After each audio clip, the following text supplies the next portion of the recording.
A função f de domínio real e contradomínio real é definida por esse polinômio aqui do segundo grau, em que a, b e c pertencem aos reais e a é diferente de zero. No plano cartesiano x e y, a única interseção da reta y igual a 2 com o gráfico de f é o ponto de coordenadas 2 e 2. E a interseção da reta x igual a 0 com o gráfico de f é o ponto de coordenadas 0 e menos 6. A questão quer saber o valor de a mais b mais c, e aqui estão as alternativas. Só que eu quero pensar com você aqui o seguinte.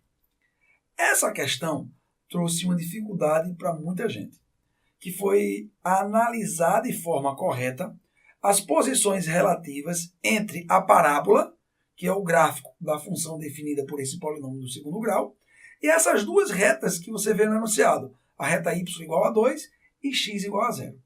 Se a pessoa conseguisse perceber as posições relativas entre a parábola e essas duas retas, ela ia ter uma outra visão sobre os dados que estão no enunciado. Então, eu vou fazer o seguinte com você para que você entenda todos os passos. Eu vou sair da tela, vou analisar como se comporta a reta y igual a 2, como se comporta a reta x igual a 0 e qual é a relação de posição que a parábola da função f vai ter com essas duas retas. E aí você vai enxergar os dados sobre uma outra ótica e o problema vai sair de forma bem rápida. Tudo bem? Então, deixa eu sair aqui da tela para a gente poder fazer essa análise cuidadosa. Eu vou desenhar aqui o plano cartesiano, x, y. Comecei pelo eixo y, agora vou passar aqui o eixo x. Primeiro eu quero analisar a reta que tem a equação y igual a 2. Toda reta do tipo y igual a uma constante é uma reta horizontal. Afinal de contas, o valor de y não pode mudar. Então, ela seria uma reta mais ou menos assim. Ela ia passar no eixo y, tocando no ponto onde exatamente o y é 2. E essa reta teria que ser uma reta horizontal. Agora, vamos analisar a situação da outra reta, que é a reta de equação x igual a 0. A lógica é bem parecida. Como nessa reta x é constante e igual a 0, então o gráfico dessa reta tem que ser vertical em relação ao eixo x. E como o valor de x é 0, então a reta x ela vai passar exatamente aqui, ó, coincidindo com o eixo y. Então você tem aí, ó, a posição correta da reta de equação y igual a 2, que é essa aqui horizontal, e da reta x. Agora eu vou analisar a parábola, que é o gráfico que vai representar a função f. E aí eu destaquei aqui duas informações importantes. A primeira é essa daqui, ó. A única interseção da reta y igual a 2 com o gráfico de f é o ponto de coordenadas 2 e 2. Gente, para que uma reta horizontal toque na parábola em um único ponto, obrigatoriamente o que tem que acontecer é isso, ó. O ponto deve ser o vértice da parábola. Porque se for o vértice, aí você vai ter a reta e a parábola se interceptando em um único ponto. Claro que essa parábola pode ter tanto a concavidade voltada para baixo, como pode ter também a concavidade voltada para cima. Eu não sei até então qual dos dois casos eu devo desconsiderar. Então, isso já traz para a gente uma informação muito legal, que o vértice dessa parábola tem que ser esse ponto aqui de coordenadas 2 e 2. E isso vai mudar muita coisa na hora de fazer cálculo. Agora a questão traz uma outra informação. Deixa eu destacar aqui, ó. A interseção da reta x igual a 0 com o gráfico de f é o ponto de coordenadas 0 e menos 6. Gente, esse ponto de coordenadas 0 e menos 6, ele vai ser marcado em cima do eixo y, porque o valor de x é 0, e aqui embaixo. Então, eu já posso desconsiderar aqui a possibilidade de que essa parábola ela tenha concavidade voltada para cima. Então, a gente já chega a uma conclusão. A parábola tem concavidade voltada para baixo. Já descobrimos quem é o vértice. E essa parábola, quando você prolongar aqui, ela vai tocar no eixo y exatamente naquele ponto onde o valor de y é menos 6.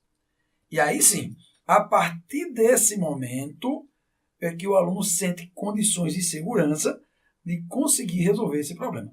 Porque ele precisa, para achar o valor de A mais B mais C, descobrir a equação dessa parábola daqui.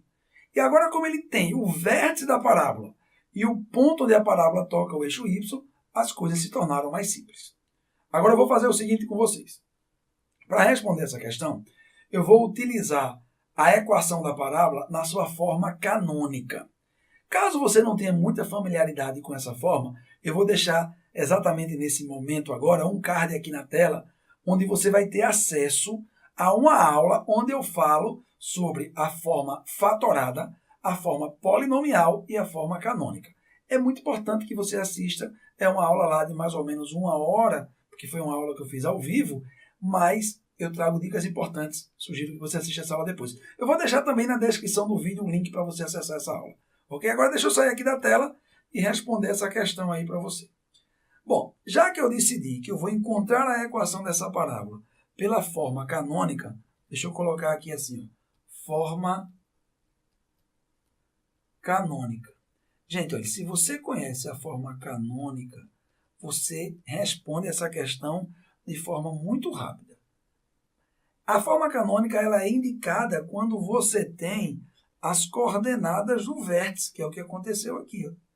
Então, olha só, a forma canônica a gente escreve assim, y igual a A, que multiplica x menos o x do vértice, tudo isso, entre parênteses, elevado ao quadrado, mais o valor do y do vértice.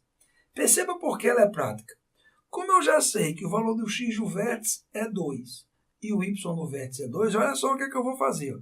Eu vou apagar aqui x do vértice e y do vértice, vou colocar aqui 2 e 2, e eu praticamente já acabei de achar a equação. O que está faltando para, de fato, eu concluir é achar esse valor de A aqui.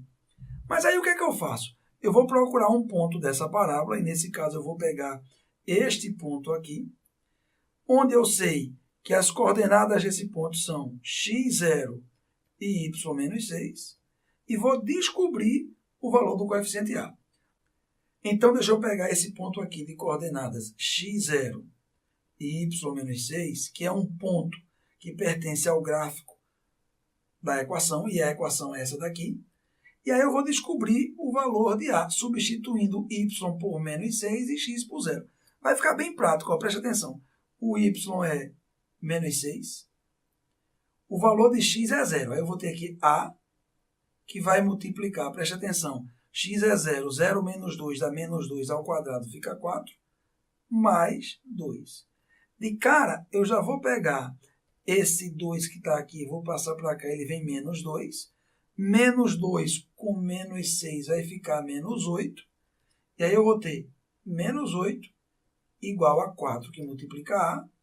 E finalmente eu chego a uma conclusão que o valor de A é igual a menos 2. Aí eu vou pegar esse valor de A que eu acabei de encontrar e vou jogar aqui, ó, certo? Aí eu vou ter isso aqui, ó, y igual a menos 2, que multiplica x menos 2 ao quadrado, mais 2. E aí eu acabei. Só que, para eu determinar o valor de A, B e C, eu tenho duas opções, mas eu vou fazer o seguinte, eu vou desenvolver esse produto notável, fazer as contas e concluir a questão. Vamos lá. Como é que vai ficar aqui? Ó? Eu vou ter y igual a menos 2. Aí aqui eu tenho o quadrado de uma diferença, que fica o quadrado do primeiro. 2 multiplicado por menos 2 e multiplicado por x vai dar menos 4x, mais o quadrado de menos 2, que é 4. Tudo isso mais 2. Só que eu vou fazer assim. Eu vou distribuir esse 2 multiplicando aqui o x ao quadrado, depois multiplicando menos 4x e depois multiplicando o 4. E aí eu vou chegar à seguinte conclusão, que o valor de y é menos 2x ao quadrado mais 8x. Agora se liga, ó. Menos 2 multiplicado com 4 daria menos 8. Menos 8 com 2 dá menos 6. E aí eu cheguei à seguinte conclusão, ó, preste atenção. O valor de A é menos 2. O valor de B é 8. o valor de C é menos 6. E aí eu concluo a questão, porque A mais B mais C vai ser menos 2 com menos 6, já daria menos 8. Com 8, isso aqui vai dar 0. E o gabarito dessa questão é letra B.